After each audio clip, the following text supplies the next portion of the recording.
So hello friends, Radhe Radhe. कैसे हैं आप सब? आई होप कि आप सब बहुत अच्छे होंगे। एंड अभी मैं भी काफ़ी अच्छी हूँ। एंड आज मैं आ गई हूँ अपने रूम पे।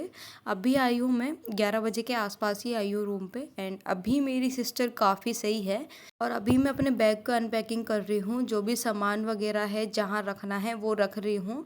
अपने कपड़े वगैरह सही से करने हैं क्योंकि मैं जो कपड़े वगैरह ले गई थी वो ले आई हूँ। धुले तो नहीं है, उसे धोने ही पड़ेंगे। और आप देख सकते हैं मैं किस तरीके से फेंक रही हूँ, क्योंकि रूम की सफाई करना भी काफ़ी ज़्यादा ज़रूरी है। रूम की सफाई नहीं होगी तो कोई काम नहीं हो पाएगा मेरा, क्योंकि मेरी जब तक सफाई नहीं होती मेरे से काम वगैरह नहीं हो सकता। और आप मेरी रूम की हालत देख ही सकते हैं कितनी बेकार हो रखी है।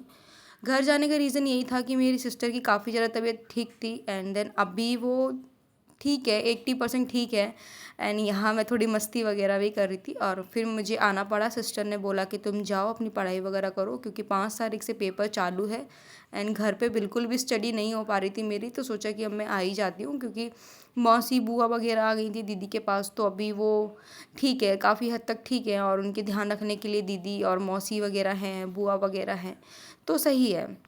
मैं अपने रूम पे आके सबसे पहले मैंने करी अपने रूम की सफाई, क्योंकि रूम की सफाई नहीं करूँगी तो मैं कुछ भी नहीं कर पाऊँगी। मेरा मन होता ही नहीं है पढ़ाई करने का। और सफाई करने का आप देख सकते हैं मेरी ये कंडीशन है। बहुत ज़्यादा धूप हो रही है और ये मेरी पसीने में डूबी हुई हूँ मैं बहुत ज़्यादा ही। सफाई वगैरह करने के बाद नहा धो के मैं बनाने लग गई खाना, क्योंकि मुझे लगी थी बहुत तेज़ की भूख। एंड देन मैं सुबह 5 बजे की निकली हुई थी घर से, तो मैं कुछ खा पी के भी नहीं निकली थी, बस चाय वगैरह पिया था। और अभी मैं आ गई हूँ अपने रूम पे, खाना पीना बना रही हूँ। आते टाइम की ब्लॉग नहीं बना पाई मैं, क्योंकि जल्दी जल्दी ट्रेन छूट रही थी मेरी, तो उन्हीं सब चीज़ों में लग गई थी, तो मैंने ब्लॉग नहीं बनाया।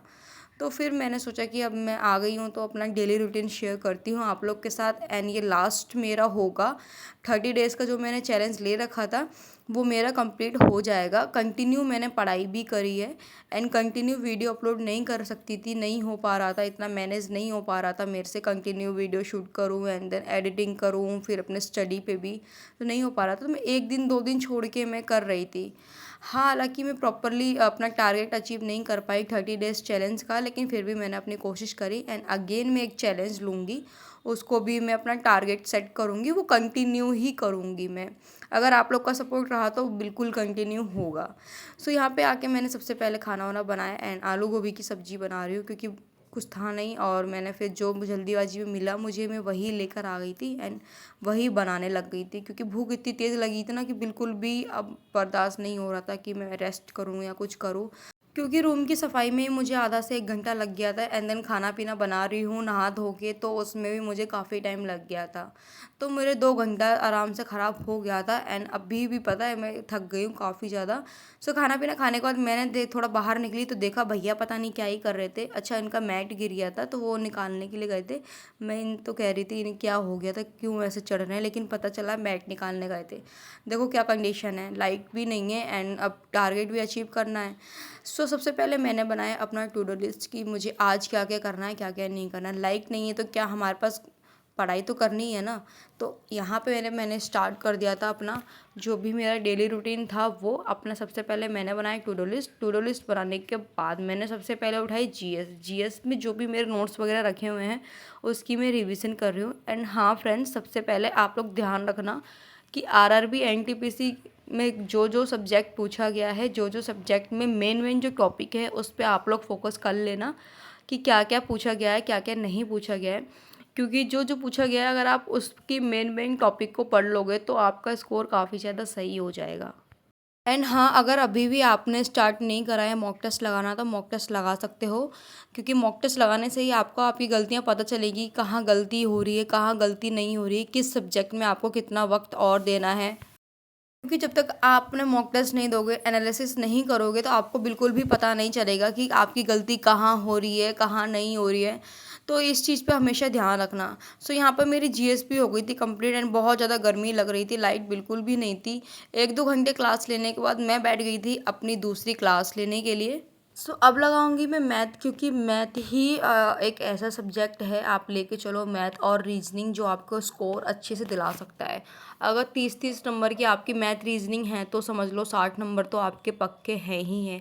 60 नहीं तो 55 तो आप लेके चलो एवरेज में, या मैथ में 1-2 क्वेश्चन गलत हो गए या रीजनिंग में 1-2 क्वेश्चन गलत हो गए, तो आप इसको लेके चलो। तो इस तरीके से आप कर सकते हो, लेकिन 55 नंबर पक्के हैं। और अगर आप 20-25 नंबर आप जीएस कर लेते हो तो आपके 70-75 नंबर के आसपास स्कोर अच्छा हो जाएगा। सो आप इस तरीके से ना अपना एक शेड्यूल बना सकते हो कि मुझे किस पे कितना फोकस करना है, किस पे कितना फोकस नहीं करना है। क्योंकि देखो, जो स्कोरिंग सब्जेक्ट है वो आपको पता ही है कि इस सब्जेक्ट में से, इस टॉपिक में से ये क्वेश्चन पूछ सकता है, इस तरीके से पूछ सकता है, तो वो आप अच्छे से कर सकते हो। तो आप लोग हमेशा ध्यान ये रखना कि आपको क्या पढ़ना है, कितना टाइम किस सब्जेक्ट को देना है, ये काफ़ी ज़्यादा ज़रूरी है। एंड मॉक टेस्ट लगाना शुरू कर दो, क्योंकि मॉक टेस्ट लगाने से ही पता चलेगा कि आपकी कहाँ मिस्टेक हो रही है। आप एनालिसिस नहीं करोगे तो बिल्कुल भी समझ नहीं आएगा, आप अपनी गलतियों पे वर्क ही नहीं कर पाओगे। और जब तक गलतियों पे वर्क नहीं करोगे ना, तब तक कुछ भी पल्ले नहीं पड़ने का है कि भाई क्या करना है, क्या पढ़ना है, क्या पढ़ना नहीं है। सो ये वीडियो मैं संडे को ही शूट कर रही हूँ, एंड क्योंकि आज ही मैं आई हूँ रूम पे, और अभी भी बज गए हैं 4 बज गए हैं, 4 साढ़े 4 के आसपास हो रहा है। मैथ लगा रही हूँ। मैथ मैंने इस मैथ को दिया है 2 से ढाई घंटे, 3 घंटे के आसपास मैंने दिया है, क्योंकि जो क्वेश्चंस मेरे से नहीं बन रहे थे मैंने उस पर भी फोकस करा है कि कौन से क्वेश्चन नहीं बन रहे। मैंने घर पे भी कोशिश करी थी पढ़ाई करने की, मैथ लगाने की कोशिश करी थी, लेकिन नहीं हो पाया, बिल्कुल भी पॉसिबल नहीं हो पाया, क्योंकि काम इतना था और दीदी का ध्यान रखना, तो नहीं हो पाया। इसलिए दी ने मुझे जल्दी से यहाँ भेज दिया था। सो मैथ की क्लास लेने के बाद मैं लग गई थी रीजनिंग की क्लास लेना, क्योंकि ये भी एक ऐसा सब्जेक्ट है जो मुझे फुल में से फुल मार्क्स दिला सकता है।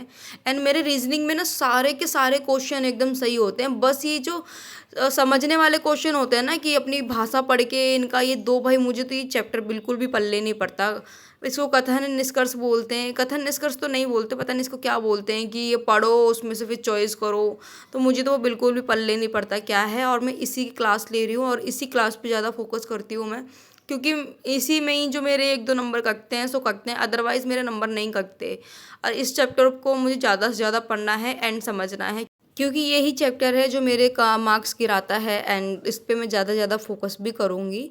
सो अभी बज गए हैं शाम 8:30 हो गया है। मैथ की क्लास लेने के बाद मैंने आधा घंटे का रेस्ट लिया था, एंड देन रेस्ट लेने के बाद फिर मैंने रीजनिंग की क्लास ली थी।